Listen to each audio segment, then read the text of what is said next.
ఓం శ్రీకృష్ణాయ పరమాత్మనే నమః. శ్రీమద్భగవద్గీత అత ప్రథమోऽధ్యాయः. అర్జున విషాదయోగः. దోషైరేతైర్కులజ్ఞానాం వర్ణసంకరకారకైః ఉత్సాద్యంతే జాతిధర్మాः కులధర్మాశ్చ శాశ్వతాः.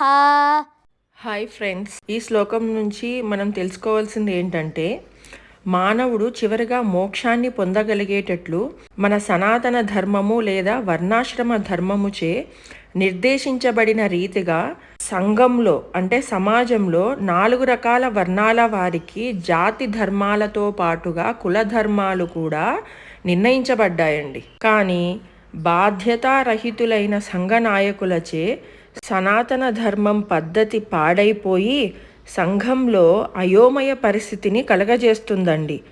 దాని కారణంగా ప్రజలు తమ జీవిత లక్ష్యమైన విష్ణువును మరిచిపోయి అలాంటి బాధ్యతారహితులైన నాయకులను అనుసరించి ప్రజలు కూడా అయోమయ పరిస్థితుల్లో పడిపోతున్నారండి.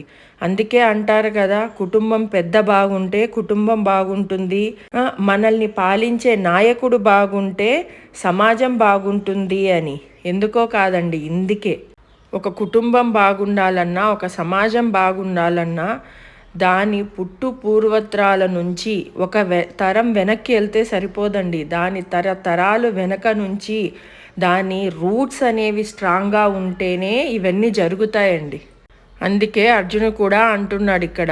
సో యుద్ధంలో పెద్ద పెద్ద వాళ్ళను మన పితామహులను పోగొట్టుకొని ఏం సాధిస్తాము, ఇలా సమాజానికి కానీ మొత్తము మన దేశానికే కానీ ఇట్లా చెడు జరుగుతుంది తప్పితే మంచి జరగదు అని చెప్పేసి కృష్ణునితో అర్జునుడు ఇంత ఆలోచన చేసి మాట్లాడుతున్నాడో చూడండి ఇక్కడ. ఇది ఈ శ్లోకం యొక్క పరమార్థం అండి. ఇప్పుడు వర్డ్ టు వర్డ్ మీనింగ్.